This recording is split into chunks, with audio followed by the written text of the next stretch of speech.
ఇంక ఉండేది బుధవారం, గురువారం, శుక్రవారం. ఈరోజు అయిపోయిందిలే. గురు, శుక్ర, శని, ఆది 4 రోజులు ఉంది మావా. హ్యాపీగా వీడియోస్ చూడండి. రోజుకి 3-4 వీడియోస్ చేస్తాను. కొంచెం ఫన్నీగా గట్టిగా మాట్లాడుకుందాం. హెల్త్ కూడా రికవర్ అవుతుంది. మీరు లైక్ చేసి 9,50,000 ఫినిష్ చేయండి. ముందు ఒక పాయింట్ గురించి డిస్కషన్ చేయాలి. ఏంట్రా నాయన జివ్వులు లాగింది. ఒక సిచ్యువేషన్, ఒక పాయింట్ గురించి డిస్కస్ చేయాలి. కొన్ని కామెంట్స్ చూశాను ఇందాక వీడియోస్కి. ఆ కామెంట్స్లో మన వాళ్ళ ఆత్రం, మన వాళ్ళ ఇదేంటంటే, నేను మాట్లాడే మాటల్ని అన్నా నువ్వు భలే కౌంటర్ ఇచ్చావు, ఎవరికో కౌంటర్ ఇచ్చినట్టుగా, వేరే యూట్యూబర్స్కి వేరే కౌంటర్లు ఇచ్చినట్టుగా, సూపర్ కౌంటర్ టు పలానా, సూపర్ కౌంటర్ టు పలానా అని కొన్ని కామెంట్లు చూసాను. 2-3 మెసేజ్ భలే ఇచ్చామన్నని. ఒకటి గుర్తుపెట్టుకోవాలి, మీరు ఏది మాట్లాడినా నా ఒపీనియన్స్ చెప్తా. కానీ నా లైఫ్లో ఇన్ని రోజులు నుంచి చూసారు, నన్ను ఎవడైనా ఏమైనా అన్నా కూడా నేను ఎవరికి కౌంటర్లు ఇవ్వను. అలాంటిది నా జోలికి రాకుండా ఎవరికైనా కౌంటర్లు ఇస్తానా అని మీరు అనుకుంటారా? I will never counter any person in my reviews. నేను నా తోటి యూట్యూబర్స్ గురించి కానీ, నా తోటి ఇన్స్టాగ్రామ్ ఇన్ఫ్లుయెన్సర్స్ గురించి కానీ ఏ రోజు నా రివ్యూస్లో మాట్లాడలేదు, ఇక ముందు మాట్లాడబోను కూడా. ఓన్లీ నా వీడియోస్లో, నా రివ్యూస్లో నా ఒపీనియన్ మాత్రమే చెప్తా.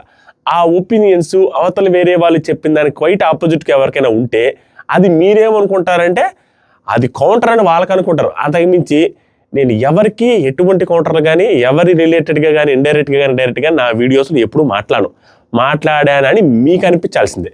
I will never use that. నేను చేయలేదు. నా మనస్తత్వం కాదు. మన పని మనం చేసుకుంటూ వెళ్ళిపోదాం. మనల్ని ఎవడైనా గెలిగితే వాళ్ళ పాపాన వాళ్ళే పోతారు అనుకునే మైండ్ సెట్ నాది. వాళ్ళకే భవిష్యత్తులో తెలుస్తుంది. బట్ అదే అనుకుంటా, నన్ను ఎంతమంది గెలుకుంటారు పోయిన సీజన్స్లో. ఎవరి గురించే నేను మళ్ళీ రిపీట్ చేసి ఒక్క మాట వాళ్ళ పేరే ఎత్తాను, నేను వెత్తను. మీరే ఎందుకు అనవసరంగా ఫీల్ అయిపోయి కామెంట్ పెడతాను, నాకు బాధ అనిపించింది. ఇదేంట్రా మనోళ్ళు ఎక్కువ ఆలోచించేసుకుంటారు. నా గురించి తెలుసు కూడా, నేను ఒకరి గురించి మాట్లాడతాను. అసలు మన వీడియోస్లో ఎప్పుడైనా వేరే వాళ్ళ ఫోటో వాడడం కానీ, వేరే వాళ్ళ పేరు తీయడం కానీ ఒక్కరోజైనా జరిగిందా? జరగదు కూడా, భవిష్యత్తులో ఎప్పటికీ జరగదు. మన వీడియోస్ ఎప్పుడు కూడా ఒక బిగ్ బాస్ కంటెస్టెంట్స్ యొక్క బిగ్ బాస్ జర్నీలో జరిగిన సిచ్యువేషన్ బట్టి, వాళ్ళ జర్నీని బట్టి నా ఒపీనియన్స్ మాత్రం చెప్తాను. వాళ్ళ ఫ్యామిలీస్ గురించి మనకు అవసరం లేదు. బిగ్ బాస్ కంటెస్టెంట్స్ బయటకు వచ్చిన తర్వాత ఏం ఎరగదీశారు, ఏం పెంట చేసుకున్నారు, ఏం బాగుపడ్డారు అనే దాని మీద మనకు అవసరం లేదు. ఓన్లీ కంటెస్టెంట్స్ ఉన్నన్ని రోజులు వాళ్ళు ఏం చేశారు, వాళ్ళు నాకు నచ్చినా నచ్చకపోయినా అక్కడున్న సిచ్యువేషన్ బట్టి నేను చెప్తాను. అంతేగాని అవుట్ సైడ్ టాపిక్లు వాళ్ళ గురించి వీళ్ళ గురించి నేను ఎప్పుడు మాట్లాడను. అండ్ నేను చెప్పే రివ్యూలో కూడా నా ఒపీనియన్స్ పర్ఫెక్ట్ 100% నేను చెప్పిందే రైట్ అని కూడా ఎప్పుడు చెప్పను. నేను ఎప్పుడైనా చెప్పానంటే స్టేట్మెంట్ అని చెప్తాను. ఆ పర్టికులర్ సిచ్యువేషన్లో నేను చెప్పిందే రైట్ అని ఫీల్ అవుతా. మిగతా అన్ని సిచ్యువేషన్లో నాది ఒపీనియన్ మాత్రమే. నేనేమి ఇది నేనేమో తోపు తురుంకాన్ని బిగ్ బాస్ విన్నర్ అయ్యి వచ్చినది మాత్రం తోపే అవ్వడు, ఏం లేదు.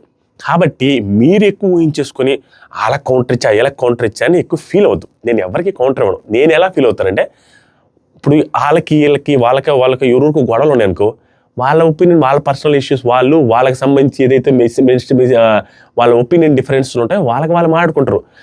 వీళ్ళకి మధ్యలో నేను దూరి ఆ కంటెస్టెంట్ని వీళ్ళేదా అన్నారని నేను ఒత్తాసు పలుకొని, ఈ కంటెస్టెంట్ని వీళ్ళేదా అన్నారు ఒత్తాసు పలుకొని నాకు వద్దు. నేను నా దాకా వచ్చి నాకు నచ్చనివి ఏమైనా ఉంటే, బిగ్ బాస్ పరంగా ఉంటే నేను మాట్లాడతాం. అంతేగాని వీళ్ళకి నాకు అవసరం లేదు.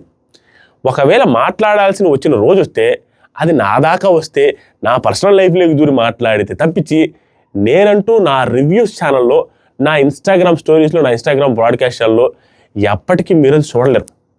ఒకవేళ అది చూశారు అంటే ఆ పక్కవాడి జీవితమైన నాశనం ఇవ్వాలి. నేనైనా నేను వేరే రేంజ్కి వెళ్ళి మాట్లాడాలి. అది జరిగిన రోజు జరగదు తప్పించి, సాధ్యమైనంత వరకు మనం ఆవాహయామి నాకు కూడా ఒక మెసేజ్ పెట్టారు ఒక సిస్టర్. ఎలాంటి అందరూ కొట్టుకుంటున్నారు, అందరూ నెగిటివ్గా ఒకరికొకరు ఏదో ఒకటి మాట్లాడుకుంటారు, మీరు మాత్రం ప్రశాంతంగా మీ పని మీరు చేసుకుంటా వెళ్ళిపోతుంది. అంటే మనకంత ఓపిక కూడా లేదు సిస్టర్, అయిపోయింది, ఆరోగ్యం కూడా చెడిపోయింది, హ్యాపీగా ఈ వీడియోలు చేసుకొని 4 రోజులు అయిపోయింది, మన శాంతిగా ఉందాం, ఎందుకు ఇవన్నీ సోదనేసి చెప్పా. అది జరగబోతుంది, జరిగింది. మీరు ఎక్కువ ఊహించుకోవద్దు.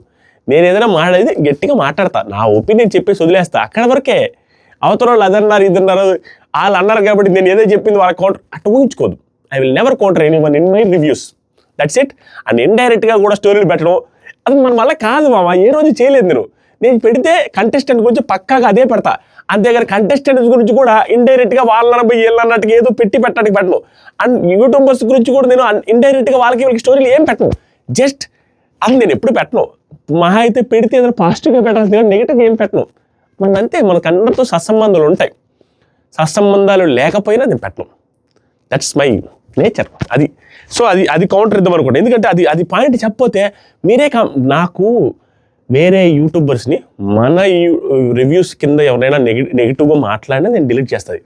నాకు అది ఇష్టం ఉండదు.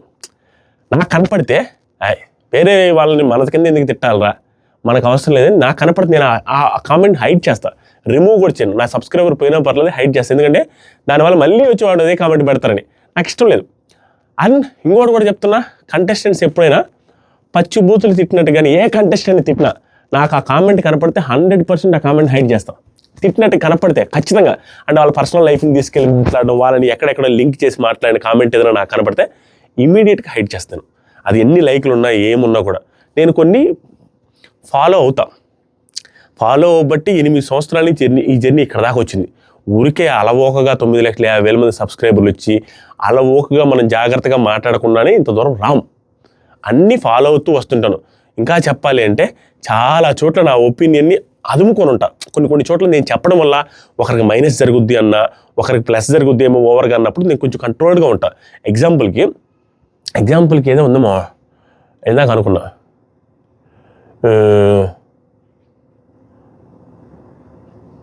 చెప్తాలి ఒక టైంలో గుర్తొచ్చినప్పుడు చెప్తా. ఇప్పుడు గుర్తురాలి.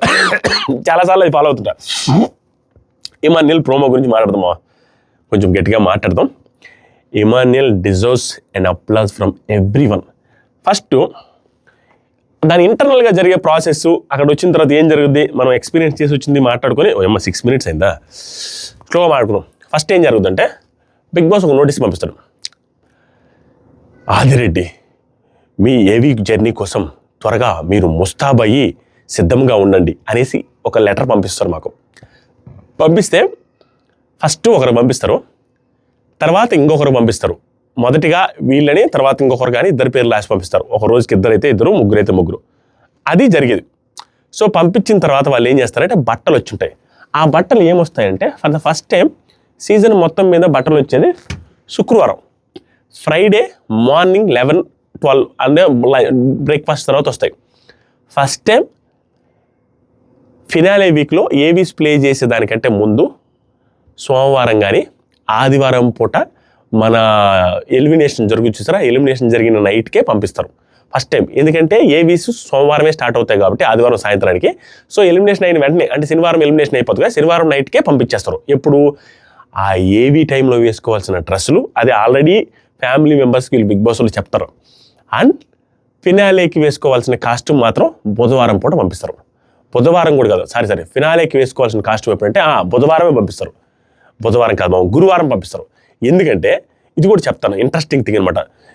ఎంత ఇంట్రెస్టింగ్ థింగ్, దీని మీద సపరేట్ వీడియో నేను చేద్దాం అనుకున్నానే. సరే చెప్తా. ఫినాలేకి సంబంధించింది గురువారం పంపిస్తారు. ఎందుకు పంపిస్తారంటే అది పర్ఫెక్ట్ షేపులతో ఉండాలి.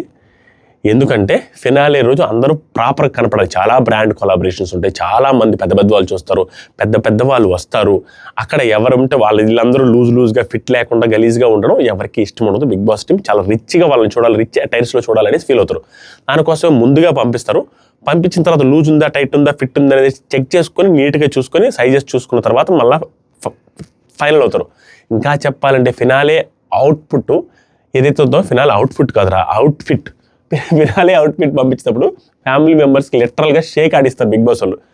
అది సెట్ కాదు, అది ఆ కలర్ వద్దు, ఆ కలర్ ఆల్రెడీ శ్రీహాన్ వేసుకున్నాడు, అతనికి వేరే చూడండి, ఇంకొకరు వేసుకున్నా ఇది చూడండి, అలా చేంజెస్ చేయించి మంచి అవుట్పుట్ వచ్చేలాగా ఒక కాస్ట్యూమ్ సెట్ చేసుకుంటారు. వాళ్ళే వీళ్ళని అడిగి వెళ్తే డబ్బులు ఫ్యామిలీ మెంబర్స్దే ఇది చేస్తారు. ఇక్కడ ఇంట్రెస్టింగ్ థింగ్ ఏంటంటే మీరు అబ్జర్వ్ చేస్తారు ఈ సీజన్లో కూడా. ఫస్ట్ టైం నేను చెప్తున్నాను, అలిసి ఇంతకుముందు చెప్పారో లేదో తెలీదు, మీకు కూడా తెలిసి ఉంటుంది చాలామంది హార్డ్ కోర్ బిగ్ బాస్ ఫ్యాన్స్కి. నేను లోపల ఉన్నప్పుడు నాకు ఆల్రెడీ క్లారిటీ ఉంది. రన్నర్కి విన్నర్కి అంటే ఎవరైతే లాస్ట్లో నిలబడతారో స్టేజ్ మీద నాకు సార్ పక్కన నిలబడి వీళ్ళిద్దరిలో ఒకరు విన్నర్ అనేసి అనౌన్స్మెంట్ చేసి తీసుకొస్తారు. లోపలికి వచ్చి బయట నిలబడతారు కదా స్టేజ్ మీద, అట్టొకరు ఇట్టొకరు. ఆ టైంలో వేసుకునే ఇద్దరి డ్రెస్సులు గోల్డ్ కోటెడ్గా అండ్ రిచ్ లుక్ ఉండేటట్టుగా, మిగతా ముగ్గురికి ఉన్నదానికంటే కూడా ఆ ఇద్దరికి మాత్రం సపరేట్గా రిచ్ లుక్ ఉండేటట్టుగా డిజైన్ చేస్తారు.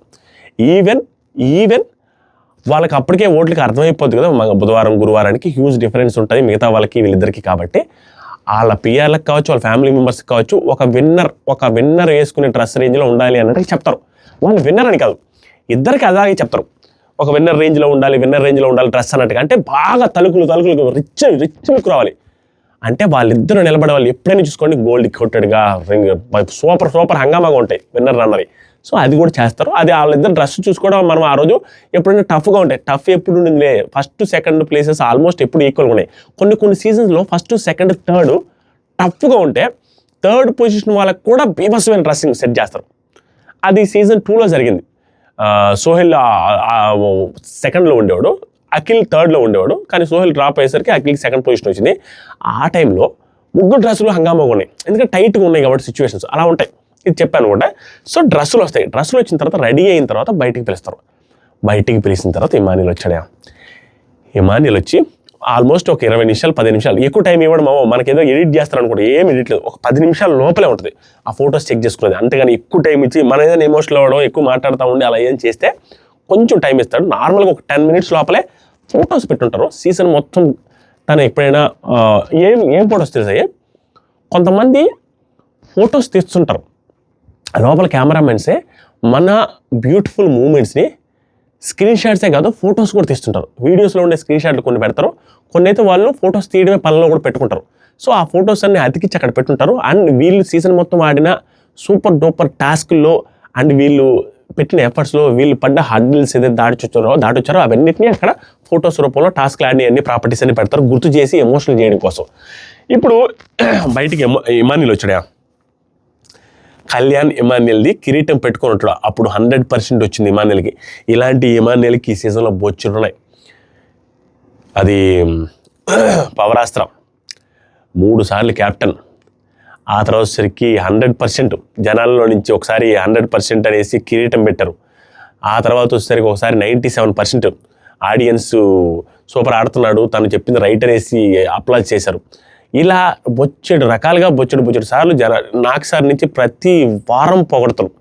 ఇలా ఏ కంటెస్టెంట్కి ఏ సీజన్లో రాలా అన్ని పొగడతలు, అన్ని అప్లాజులు వచ్చినాయి ఇమానియల్కి. సో అవన్నీ చూసుకుంటూ వస్తున్నాడు. ఆ తర్వాత ఇమానియల్ వచ్చాడు. నైట్కి ఇంకా గట్టిగా మాట్లాడదాం. డెమాన్ గాడే బిగ్ బాస్ పొడిచాడు. ఇదని చూసారా, ఆ డాగర్ పొడిచింది, ఆ ప్రాపర్టీ చూసి డెమాన్ గాడే పొడిచాడు. ఆ రోజు బీభత్సమైన గొడవ. ఇమానియల్ మొత్తం సీజన్ మొత్తం మీద అరిచింది ఒక ఎత్తు అయితే, ఆ రోజు డెమాన్ మీద అరిచింది ఇంకా దారుణంగా అరిచాడు. పెద్దగా అరిచాడు. ఆ రోజు డెమాన్ రీజన్ కూడా అట్లే ఉండే. ఇంతకుముందే చెప్పావు కదరా నన్ను పొడవనని చెప్పి నన్నే పొడిచావు అనేసరికి దాని కోపం వచ్చి బీభత్సంగా అరిచాడు. ఇద్దరు భయంకరంగా అరుచుకున్నారు. అది గుర్తు చేసుకున్నాడు. తర్వాత జిల్లా పరిషత్ ఆ నెంబర్ గేమ్ గురించి మాట్లాడుకున్నాడు. తర్వాత వాళ్ళ మదర్ని చూసిన వెంటనే వాళ్ళ మదర్ది ఇమానియల్ ర్యాప్ మీరు ఆ రోజు చూసుంటారు. వచ్చిన రోజు నా బంగారు కొండమ్మ అనేసి ఆవిడ కూడా ఒక పల్లెటూరి నార్మల్ ఒక అమ్మ ఉన్నట్టుగా వచ్చి నీట్గా వచ్చి వాళ్ళందరితో మాట్లాడిపోయిన విధానం. కానీ దాని తర్వాత అతను కూర్చోబెట్టి బొగ్గలు పట్టుకొని నువ్వు కమెడియన్గా ఉన్నావు, హీరోలాగా బయటికి రావాలి, నిన్ను కనకూడదు అనుకున్నాను నేను, నువ్వు కదా నా పేరు 2 రాష్ట్రాలకి పేరు తెస్తున్నాడు ఆయన అనేసి నార్మల్ పల్లెటూరు యాసలో మాట్లాడే విధానం. వీళ్ళది గుంటూరు దగ్గర సంథింగ్ అనుకుంటా, 2 రాష్ట్రాలకి పేరు అవుతాను అది చాలనేసి ఒక తల్లి ఆనందం ఎక్స్ప్రెస్ చేసింది అక్కడ. ఎందుకంటే ఇమానియల్ని నేను చాలాసార్లు చెప్పిన మాటే, ఇమానియల్ చాలా ప్రాబ్లమ్స్ ఫేస్ చేసి ఇక్కడ దాకా వచ్చాడు. క్లియర్గా తన వీడియోస్లో తన ప్రోగ్రామ్స్లో చాలాసార్లు చెప్పుకున్నాడు. అని చెప్పుకునేది అబద్ధం కాదని కొంతమంది జర్నీ చూస్తే, కొంతమందిని వాళ్ళ ఫ్యామిలీ మెంబర్స్ని వాళ్ళ మాట తీరు వాళ్ళని చూస్తే కొంతమంది ఏంటంటే సక్సెస్ అయిన తర్వాత ఎంత స్థాయిలో ఉండి పైకి వచ్చినా కూడా నేను తిన్నాడికి మెతుకునేది లేదు కొంతమంది అబద్ధాలు కూడా చెప్పేస్తారు. పురిగిపోతారు. కష్టపడ్డాడు తీరు వేరే ఉంటుంది, వాళ్ళ మాట తీరు వేరే ఉంటుంది. ఇప్పుడు నేను నిజంగానే కష్టపడ్డా, నేను చాలా ప్రాబ్లమ్స్ ఫేస్ చేసి వచ్చా అని నేను నమ్ముతారు. కొంతమంది ఉంటుంది వాళ్ళు అసలు ఎప్పుడు ప్రాబ్లమ్స్ ఫేస్ చేయకపోయినా భయంకర ప్రాబ్లమ్స్ అని చెప్తారు, వాళ్ళు ఎప్పుడు రిచ్ లైఫే ఉంటారు. అలాంటి వాళ్ళు దొరికిపోతారు. కానీ ఇమానియల్ నిజంగానే ప్రాబ్లమ్స్ ఫేస్ చేసిన పర్సన్ అని తను నడవడిక తను భయపడి కొన్ని వాటిల్లో వెనక్కి తగ్గుతాడు. అంత దూరం మాట్లాడాలనుకోడు. ఎందుకంటే మళ్ళీ బ్యాక్ స్టేజ్కి వెళ్ళి మళ్ళీ అవకాశాలు తగ్గిపోయి మన బ్యాడ్ నేమ్ రాకూడదు అనేసి కొంచెం జాగ్రత్త పడి ఆడిన ఆట వల్ల కూడా కొంచెం వెనకబడ్డాడు. అటు రీజన్స్ ఏంటంటే కష్టాలు పడ్డవాడు వాడికి ఆ భయం ఎప్పుడు ఉంటుంది. మనం మళ్ళీ వెనక్కి వెళ్తామేమో, మన ఫ్యామిలీ వెనక్కి వెళ్తేమో, మా అన్నకి ప్రాబ్లం వస్తేమో, మా అమ్మకి ప్రాబ్లం వస్తేమో, మనం అట్లా ఉండకూడదు. సాధ్యమైనంత బాగా ఆడి మన మంచి పేరుతో బయటకు వచ్చి మనకు ఆపర్చునిటీ స్విచ్లాగా చేసుకుందాం తప్పించి గెలవాలి అనేసి అందరి ముందు ఎగిరేసి గందరగోళం చేసి నెగిటివ్ అయితే అవ్వకూడదని ఆ మైండ్గా పెట్టుకుని ఆడతారు. నేనైనా అంతే, ప్రాబ్లమ్స్ ఫేస్ చేసిన వాళ్ళు కొంచెం భయం ఉంటుంది మనసులో. అంటే డెమాన్లో కూడా మీరు నిన్ను చూశారు, దాని గురించి మళ్ళీ మాట్లాడదు. వాళ్ళ మమ్మీని హక్ చేసుకుని ఏడ్చాడు, కన్నీళ్ళు పెట్టుకుంటున్నాడు. బిగ్ బాస్ స్టార్ట్ చేశాడు. బిగ్ బాస్ ఏంటంటే ఇదంతా చూసిన తర్వాత లాస్ట్లో మనం ఇంక స్లో అయిపోయి ఇంకేం తినడానికి లేవు అక్కడ అన్నప్పుడు పైకి ఎక్కమంటాడు, ఆదిరెడ్డి పోడియం మీదకి రండి అనేసి అనగానే స్టార్ట్ చేశాడు. ఒక నాటి మాటలే కాదు స్వామి, బిగ్ బాస్ ఆ స్క్రిప్ట్ ఎవడు రాస్తాడు. కానీ నాకు తెలిసింది ఏంటంటే ఒకటే అందరు రాయరు, ఒక ఏవిని అందరు రాయకుండా రకరకాల పర్సన్స్ రాస్తారు, 2-3 కలిసి అందరూ రాస్తారనేసి విన్నాను. ఎవరు రాసినా గ్రేట్ అండి బాబు, ఎలా వస్తాయి ఆ మాటలు, అత్యద్భుతం. ప్రతి ఏవిలో అసలు విన్నరు రన్నర్ అనే పర్సన్స్కి ఇద్దరికి ఇస్తాడు స్వామి ఎలివేషన్స్, ఆల్మోస్ట్ అందరికీ బాగా ఇస్తాడు. విన్నర్ రన్నర్ పొజిషన్లో ఉంచే వాళ్ళకి మాత్రం అరాచకంగా ఇస్తారు స్వామి ఎలివేషన్స్. ఇప్పుడు చూడండి ఎలివేషన్స్ ఎలా ఉంటాయో. ఇమాన్యుయల్, ప్రతి ఒక్క ఎమోషన్ అనుభవంలోకి వస్తేనే జీవితం మరింత నిండుగా ఆసక్తిగా మారుతుంది. ప్రతి ఒక్క ఎమోషన్ అనుభవంలోకి వస్తేనే జీవితం మరింత నిండుగా ఆసక్తిగా మారుతుంది. ప్రతి ఒక్క ఎమోషన్ అంటే ఇమాన్యుయల్ విషయంలో ఆ బాధ, ఆ ఏడుపు అనేది చూసారా, కష్టాలు పడ్డొచ్చాడు చూసారా, దాన్ని ఆ ఎమోషన్ కూడా నువ్వు ఫేస్ చేసి వచ్చావు చిన్నప్పటి నుంచి అని గుర్తు చేస్తున్నాడు. అప్పుడే జీవితం నిండుగా ఉంటుంది. నీ జీవితం చాలా నిండుగా ఉంది, కష్టాలు పడి వచ్చావు, ఇప్పుడు ఎంటర్టైన్ చేస్తున్నావు, నువ్వు ఎంటర్టైన్ అవుతున్నావు. అప్పుడు కష్టాలు పడ్డావు, ఇప్పుడు సుఖాలు మీ ఫ్యామిలీకి నువ్వు చూస్తున్నావు అనే ఉద్దేశంతో నీ జీవితం నిండుగా ఉంది. చాలామందికి సంతోషంగా ఇస్తున్నావు అనే మాటలో ఈ మాట వాడరు. దాంతోపాటుగా చిన్నప్పటి నుంచి కష్టాలను అనుభవించిన వాళ్ళకే చిన్న చిరునవ్వు బలం ఎంతో బాగా తెలుస్తుంది. అదే ఇమాన్యుయల్ చిన్నప్పటి నుంచి చాలా ప్రాబ్లమ్స్ ఫేస్ చేసి వచ్చాడు కాబట్టి అంత కష్టాలు పడి అంత ఏడుపులు అనుభవించిన వ్యక్తికి చిన్న చిరునవ్వు యొక్క గొప్పతనం ఏంటో తెలుసు, నీకు దాని వాల్యూ ఏంటో తెలుసు అన్నాడు. అందుకని నువ్వు అందరినీ నవ్విస్తున్నావు అనే మాట చెప్పడం కోసం ఇంకా ఫ్రేమ్ చేసుకుంటాను. ఇప్పుడు ప్రాబ్లం ఏంటంటే చిన్నప్పటి నుంచి కష్టాలు అనే దానికి ఇమాన్యుయల్ చెప్పాడు చాలాసార్లు. గోంగూర కట్టలు అమ్మానని, బేల్దారి పనులకు పోయానని, దాంతోపాటుగా చిన్న చిన్నవి ఆ గీడింగ్కి చిన్న 10 రూపాయలు 20 రూపాయలు కూలీలు ఉండే పనులకు కూడా వాళ్ళ అమ్మతో పాటు కలిసి పోయారని చాలాసార్లు. ఇప్పుడు పొలం పనులకు పోయినారని, చెయ్యిని పనంట లేదు క్యాటరింగ్ని పోయినారని, పేపర్లు వేసేది ఉందని, క్యాటరింగ్కి వాళ్ళన్న అతను ఇద్దరు కలిసి వెళ్ళారని, చెయ్యిని ఒక పూరు గుడిసెలో ఉండొచ్చారని, పూరు గుడిసెలో ఉండి మొన్నటిదాకా పూరు గుడిసె మా ఇల్లు ఉండేది, ఇవన్నీ వాళ్ళ అమ్మ వాటర్ పడితే ఇట్లా పట్టుకుంటే వాటర్ కింద పడేవని, మా ఇద్దరికే ప్లేస్ ఉంది, ఇవన్నీ అబద్ధాలు చెప్పరు మావా. కొన్ని పెద్ద టీవీల్లో చెప్పేటప్పుడు వాళ్ళ ఊరోళ్ళు ఎగతాళి చేస్తారు అబద్ధాలు చెప్తే. అబ్బాయి ఇమాన్యుయల్ గారు చూడు అబద్ధం చెప్తాడు, వాడికి ఎంత ఉందో మనకు తెలియదు అనేసి ఊరోళ్ళు ఎగతాళి చేసి ఈ టైం దొంగలు ఎంత ఉంటారో తెలుసా పల్లెటూరులో మన బంధువులుగా చేస్తారు, మన బంధువులే మన మీద కసకస ఎక్కిచ్చేస్తారు మీడియా వాళ్ళకి. ఆడ ఇమాన్యుయల్ చెప్పేది రాంగు, వాళ్ళు ఫుల్ రిచ్ అది ఇదని. కాబట్టి ఇట్లాంటి అబద్ధాలు చెప్పలేరు ఎవరు కూడా. నిజంగా వాళ్ళ ఊరు వాళ్ళకి కూడా తెలిసి ఉంటేనే, అది జెన్యూన్ అయితేనే ఆ నీళ్లు పట్టేవి కావచ్చు, అవి కారేది కావచ్చు, ఇంట్లో అతను పూరు గుడిసెలో పడ్డ ఇబ్బందులు కావచ్చు, అవన్నీ చెప్పండి, అవన్నీ ఫ్యాక్ట్స్ అంతే. అక్కడ అబద్ధాలు ఎవరు చెప్పారు. ఇప్పుడు నేను చాలాసార్లు నా గురించి మా అమ్మ 2013లో చనిపోయిన టైంలో మా ఊరు మొత్తం మీద అన్ని క్యాస్టులు అన్ని కులాల వాళ్ళు ఏళ్ళెత్తి ఉందర కష్టాల్లో ఉందని అంటే ఫ్యామిలీ వైపు చూపించేవాళ్ళు. అది ఎవరిని అడిగితే చెప్తారు. ఇప్పుడు అట్లా కాదు, ఇప్పుడు హ్యాపీయెస్ట్ ఫ్యామిలీ ఎవరిదన్నా మా వైపు చూపిస్తారు. అలాగే ఇమాన్యుయల్ కూడా అబద్ధం చెప్పలేడు, ఎందుకంటే బయట పల్లెటూరు చిన్న విషయం కాదు, అబద్ధం చెప్తే ముందే వచ్చేసి బయటికి చెప్పేస్తారు అందరికీ. తర్వాత ఈ ఇంట్లో అదే మీ బలంగా ముందుకు సాగారు, ఆ నవ్వించడమే మీ బలంగా ముందుకు సాగారు. ఎంటర్టైన్మెంట్ వచ్చాడు, ఎంటర్టైనింగ్ కూడా చేశాడు. అంటే చెప్పాల్సిన అవసరం లేదు, ఎవ్రీ ఎపిసోడ్లో చెప్పాడు. ప్రతి ఎపిసోడ్ టాస్క్ తర్వాత starting of the 70 days, first 70 daysలో అయితే 5-10 నిమిషాలు తనది, లాస్ట్ 5-10 నిమిషాలు తనదే ఎంటర్టైన్మెంట్ ఉండి రెడీ చేసాడు. స్టార్టింగ్ మార్నింగ్ అంతా అతను చేశాడు. అండ్ మీరు గమనిస్తే ప్రతిరోజు ఎక్స్ట్రా కట్స్లో 10:30కి ప్రోమో వచ్చింది మనకి. ఆ ప్రోమో వస్తుంది చూసారా, అన్సీన్లో వేస్తామని. ఆ అన్సీన్ మొత్తం కంటెంట్ 99% ఆఫ్ కంటెంట్ ఇమాన్యుయల్దే ఉంటుంది ప్రతిరోజు, ఫస్ట్ నుంచి ఈరోజు దాకా కూడా. ఈ రోజుకి కూడా, ఈరోజు స్కిట్ నేను వేసినంత వరకు కూడా. తర్వాత అదే నవ్వును పంచుతూ అందరితో కలిసిపోయారు, ఆడియన్స్తో కలిశారు. అక్కడ హౌస్ మేట్స్తో కూడా అందరితో రిలేషన్షిప్ ఉంది.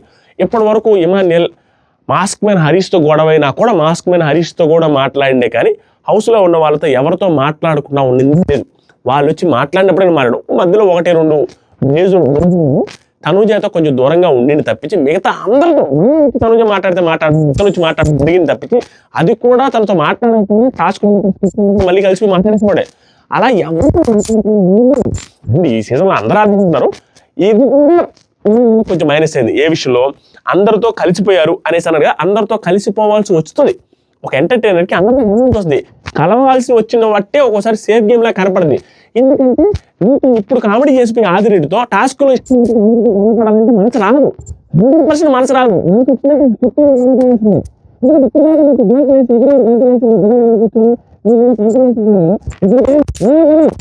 అలాంటి ఆడ అంటారు. అదే సిచ్యువేషన్ ఇమానుయల్ ప్రతి ఎంటర్టైనర్ని అదే సిచ్యువేషన్. ఆ తర్వాత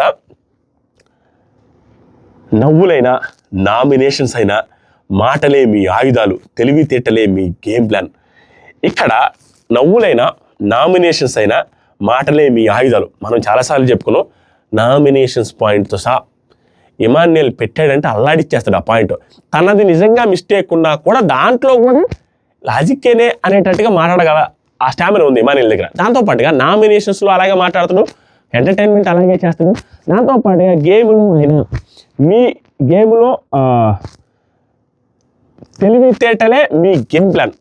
ఇది సీజన్ మొత్తం ఎవరికి అర్థమైపోద్ది. ఒక్కోసారి అది బెడిసి కొట్టే కూడా స్టిల్ తను నెక్స్ట్ స్టేజ్కి వెళ్ళాలి. తను ఈ టాస్క్లో ఎలాగైనా తర్వాత ఎలిమినేట్ కాకుండా ఆపుకోవాలి, తనని రిమూవ్ చేయకుండా ఉంచుకోవాలి అనడానికి ఇమాన్యుయల్ వేసే ప్లాన్లు ఏతోటో 99% ఆఫ్ టైమ్స్ సక్సెస్ అయినాయి. ప్రతిసారి దానికి ఏదో ఒక ప్లాన్ ఎవరో ఒకరితో కలిసి వాళ్ళతో చెప్పి వాళ్ళతో ఒప్పించుకొని ప్లాన్ చేసి అందరూ ఇంతకుముందు తను ఏ చూపించాడో తనని అదే చూపించకుండా ఉండడానికి ఎలాంటి ప్లాన్లు ఇవ్వాలని చేసింది. చాలా వర్కౌట్ కూడా అది. బిగ్ బాస్ చెప్పినట్టుగా ఫేమస్ ప్లాన్ చేసిండు. ప్లాన్ చేస్తే అల్లాడిపోయారు అక్కడ. కొన్నిసార్లు కనపడుతుంది, బట్ రిమూవ్ కాకుండా వాళ్ళు తెలివితేటలు టాస్క్ అండ్ ఆ టాస్క్ కూడా ఎన్నిసార్లు ముందే అన్ని గమనించి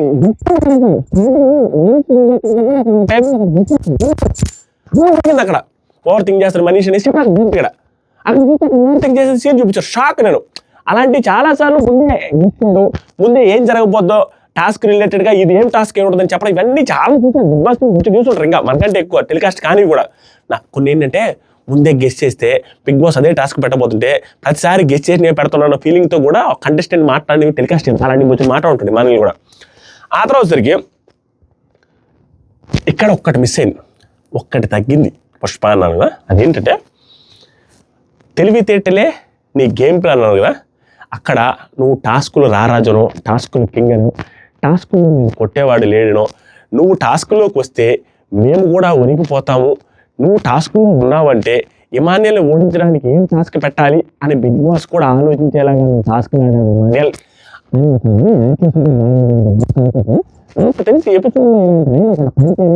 బిగ్ బాస్ ఇమాన్యుయల్ ఏది వస్తుంది అనేసి అనిపిస్తుంది. మేబీ ఆ టాస్క్ పర్ఫార్మెన్స్ రిలేటెడ్ ఏమన్నా డిమాండ్ పవన్కి పెడదామనేసి కొంచెం ఆపారేమో అని అనిపిస్తుంది. ఎందుకంటే డిమాండ్ పవన్ కూడా టాస్క్లు బాగా ఆడతారు కాబట్టి డిమాండ్ పవన్కి ఆ మాటకు రిలేటెడ్గా ఏదైనా యాడ్ చేయడానికి ఏమన్నా ఇక్కడ ఎలివేషన్ తగ్గించారా అని అనుకుంటాం. బట్ తగ్గించకుండా ఎపిసోడ్లో వేసుంటారని అనుకుంటున్నాం. తగ్గించుంటే డిమాండ్ పవన్ కోసం తగ్గించారేమో అనుకుంటా. బట్ వేసుంటే బాగుంటుంది, వేస్తారని ప్రస్తుతానికైతే టాస్క్ పర్ఫార్మెన్స్ ప్రస్తావన లేకపోతే కొంచెం లోటుగా అనిపిస్తుంది. తర్వాత ప్రేక్షకులు ఎలా ఎంటర్టైన్మెంట్ చేయాలనేది మీకన్నా ఎక్కువగా ఎవరికి తెలియదు ఈ ఇంట్లో. అది పర్ఫెక్ట్. ఇప్పుడు వచ్చిన సీజన్ మొత్తం వచ్చిన అసలు ఇందాక చెప్పాను టాస్క్లు అవన్నీ చూసారా. ఇంత తెలివి, ఇంత టాస్క్లు ఆడడం, ఇంత ఎంటర్టైన్మెంట్ మొత్తం మిక్స్ అయిన ఎంటర్టైన్మెంట్ అందరూ ప్రతి ఒక్క వచ్చిన టాస్క్ ఇచ్చాడు అండ్ ఎంటర్టైనింగ్ చేశాడు. ఆ నామినేషన్లో కూడా బాగుంది. టేస్ట్ పైగా చేశాడు, దానికి మించి అమలు చేశాడు ఎంటర్టైన్మెంట్. కానీ టాస్క్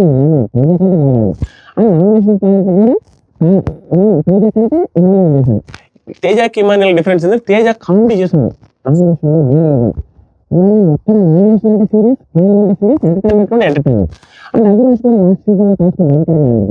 ఎంటర్టైన్మెంట్ నామినేషన్ ఆర్గ్యుమెంట్స్ పెద్దగా ఉంటుంది, బట్ అన్నీ మిక్స్ చేసి సూపర్ అనిపించేటట్టుగా అడుగుపెట్టిన నేను హీరోగా రావాలని మీ అమ్మ కళ్ళు. దీనికి ఏడ్చాడండి ఫుల్గా. ఎందుకంటే బిగ్ బాస్ నోట్లో నుంచి ఏదైనా వచ్చింది అంటే మనం కొట్టామరా ఎందుకంటే కమిటీగా వచ్చి హీరోగా రావాలని మీ అమ్మ అంటే నేను అందరినీ మెప్పించేశాను, నాకు ఇంకా చాలా అందరూ నన్ను ఇష్టపడుతున్నారు అన్న feeling big boss accept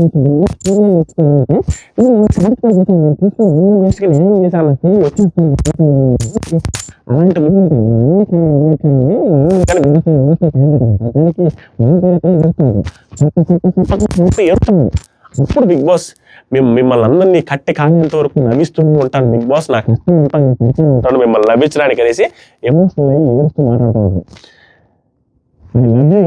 so much audience అనేసి మాట్లాడుతున్నాడు. మంచి ఎమోషనల్ ఇది ఈజ్ లోడింగ్ ఫర్ ఇమాన్యుయల్. ఎపిసోడ్లో వచ్చినప్పుడు ఇంకొంచెం గట్టిగా చాలా నీట్గా మాట్లాడుకుందాం, దీని రిలేటెడ్ రీల్ కూడా చేసుకుందాం. వెయిట్ చేస్తూ ఉండండి. Thank you. దయచేసి కాంట్రవర్షీలోకి నన్ను లాగద్దు. మీరు ఎంత లాగాలని ట్రై చేసినా నేను ఆల్మోస్ట్ అవాయిడ్ చేస్తాను. ఎందుకంటే వేటికి అంత ఇది మనం అంతం లేదు, మనకు అవసరం లేదు. మన జోలికి ఊరు రారు, మన జోలికి వచ్చినా మనం బాగు. అసలు మనకు సంబంధం లేదు. మన వీడియోస్లో వేరే వాళ్ళ గురించి ప్రస్తావన రాదు. ఓన్లీ బిగ్ బాస్ హౌస్లో ఉన్న వాళ్ళ కంటెస్టెంట్ వస్తుంది, మిగతా వాళ్ళ గురించి ఎప్పటికీ రాబోదు. మీరు వాటి జోలికి వచ్చి అనవసరంగా ఆ కంపెనీ గుంపులకి రావద్దు. పోయేది ఏం లేదు. Thank you.